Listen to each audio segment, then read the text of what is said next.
Hey, bro, what's up? Bro, you already know I'm gonna review that movie. Sheesh! I came to dance. No, we're done with that.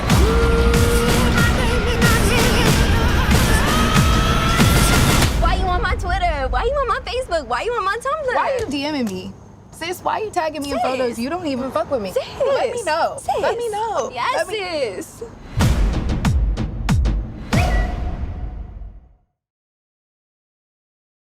They don't actually say sheesh in the movie. I'm just trying to be hip with the kids.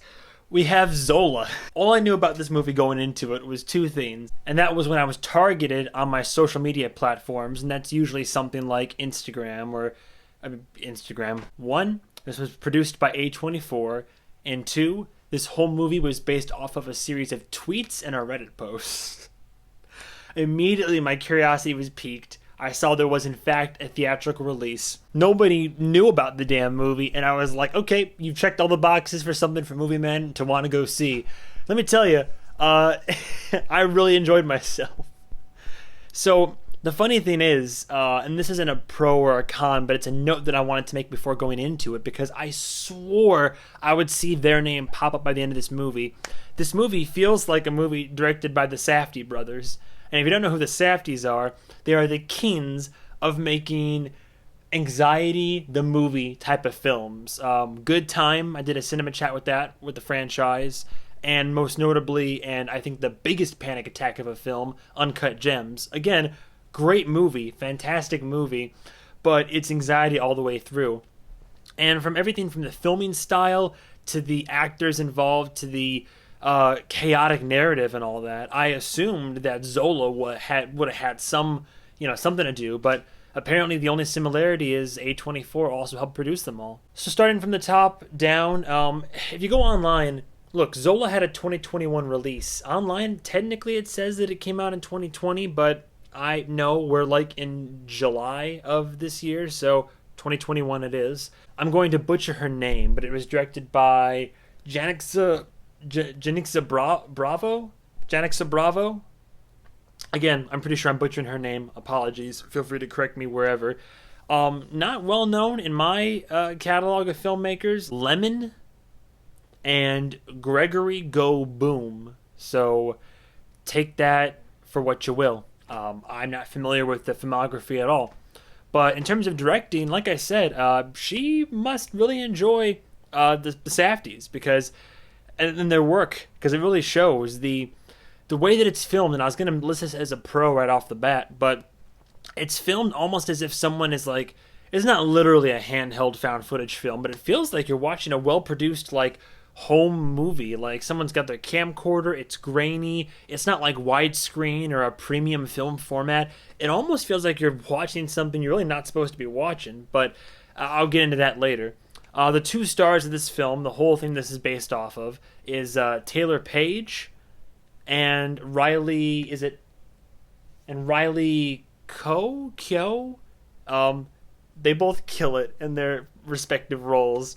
Not the kind of people I might hang out around in real life. The characters, I mean, but I mean, look, they nail it. From my observations of the world around me, they nail it. And they are very entertaining to watch on screen. And you feel bad for both of them going through the motions of what they're having to go through in this film, which if you watch it, you'll see what I mean.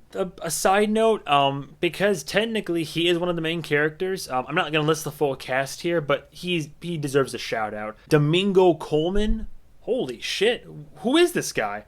I don't know. Do you know? Where did he come from? I don't know either. But damn, does he like knock it out of the park with his character. Again, not going to reveal any spoilers, anything like that, but my god, like this guy out of nowhere, and I really hope to definitely see him in more stuff going forward. Let's do the pros first. Like I said, stellar performances overall. Everybody sold their roles. For context, because I knew nothing going into this, apparently a bunch of fucked up shit went down as the first line of the film is the main character, I believe Taylor Page's character, and she's saying, it's like, you want to know how I fell out with this bitch? It's a long story, but it's full of suspense. It's like, apparently, all this shit went down, some really bad stuff, and she got upset about it, and in real life, over the course of like multiple tweets, she tweeted about the experience and slammed this other gal that was apparently promising her one thing and it ended up being something else. And then in response to that, the other gal then made a large post on Reddit calling her out instead, and it's just drama, social media, this and that. But apparently the story is wild enough where somebody was like, you know what, I could make a movie about that, and I'll be damned if they didn't do exactly that.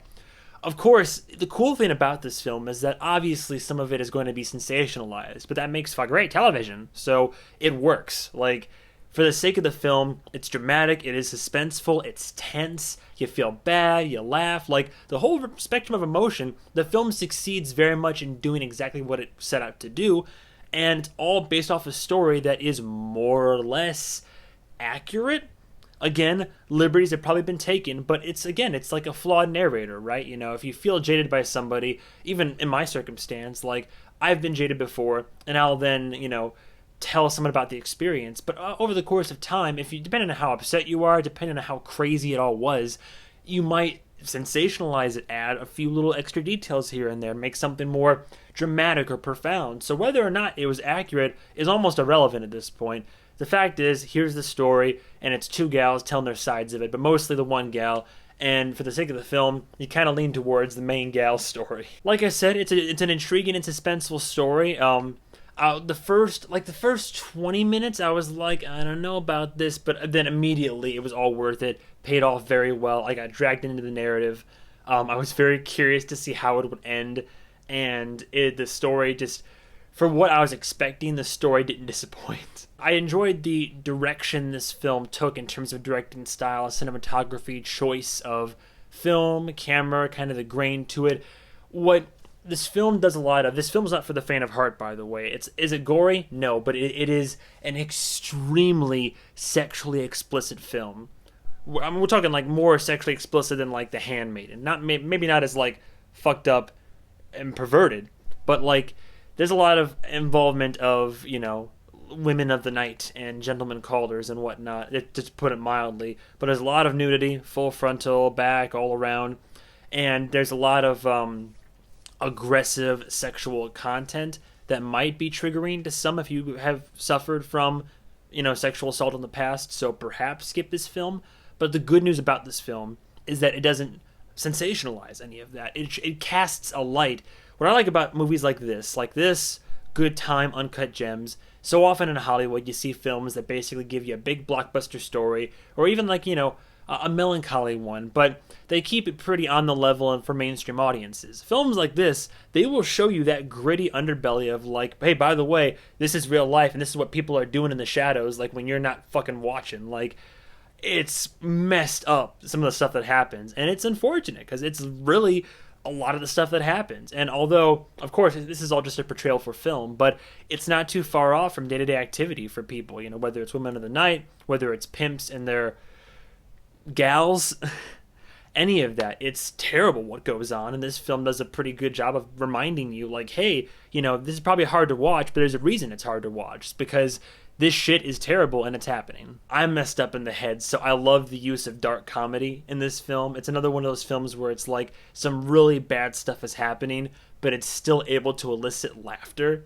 And I think that's a symbol of good writing and good performances and delivery, and this film succeeds on all those fronts. It's a dark comedy drama, not horror or anything like that. There's some moments that shouldn't be funny, but they just are, and I think it's great. Now, where this film staggers for me, because I've done nothing but list positives, it introduces some concepts in its filming style in the beginning, like involving, you know, colloquialisms with the youth. Even for this apparently took place like 5 or more years ago, but that it involves like youthful colloquialisms. It involves like on-screen graphics. It has a very visually intriguing style of direction with light, mirrors, like. The first like 10 minutes I was like, whoa, this is going to be a trip. And then it touches on it here and there, but overall the film doesn't hold true to that. And I would have liked to have seen more continuity with a lot of these concepts that were introduced up front. Whether it was like, oh, here's some slang like, on God, and they would show the translation below or something like that. Shows in the beginning, never comes up again. And I'm like, that was kind of a funny thing. Like, so you at least know what the if you're not fluent, you at least know what the hell they're saying. But I guess it would have gotten annoying, but at the same time, why introduce a concept like that if you aren't going to introduce it later again? Aside from that, my only other, complaint about the film, I guess, is that, and I get, for the sake of the story, it's not important, but there's at least one, not all the characters in the film kind of, have a full, I don't want to say arc, but, we introduce a character, we have a character involvement, and then, there's some that you never see again, or, the kind of open-ended for their own story. And I get the nature of this story, that's not the important part. But for me, from a narrative aspect, I'm like, if you're already sensationalizing so much, why don't you go ahead and wrap up some bows here and there? But again, no film is perfect. I'm just saying, if I had to look at this, then yeah, narratively speaking, there's a few bits and pieces here and there. I know some people complain about the ending because people don't like it when there's a very tight bow wrapped on it, or unless they can extrapolate. But you can kind of tell how the movie's going to end, especially considering the fact that this gal goes on to tweet all this and the other gal goes on to respond on Reddit. You kind of already know how the story is going to end, but I digress. Overall, I was actually pleasantly surprised with how good Zola was. I thought it was going to be an interesting film, to say the least. Getting into it, I wasn't too sure, but as I got into it, I was very entertained. I laughed. I was in suspense. I like how the film brought to light some, again, the seedier side of humans, as it were. And but it's not perfect. Again, underutilized aspects in its own film and directing style, as well as incomplete narrative structure for some characters. But nothing to take it down too far in my eyes. But not to mention, you really gotta be okay with feeling anxious to watch this movie. Uncut Gems, you gotta be strong-willed because it's a tough watch if you get anxiety easily. This movie, not quite. If you're ramping up, you'd be watching Zola, then watch Good Time, then watch Uncut Gems. But Zola's a good entry into the do you like anxiety attack films, basically.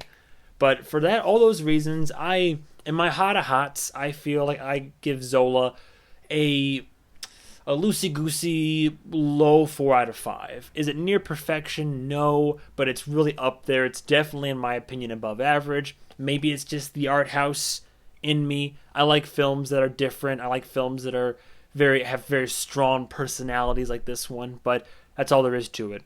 Hell, I'd say it's worth a shot in theaters if you're into that type of shit. Otherwise, I feel like a majority of you might wait till it comes out on Netflix or wait till you can rent it or something like that. I'll probably buy it when it comes out, but I recommend giving it a watch. I think it's definitely worth a watch for sure, if, again, you don't mind sexually explicit content and anxiety.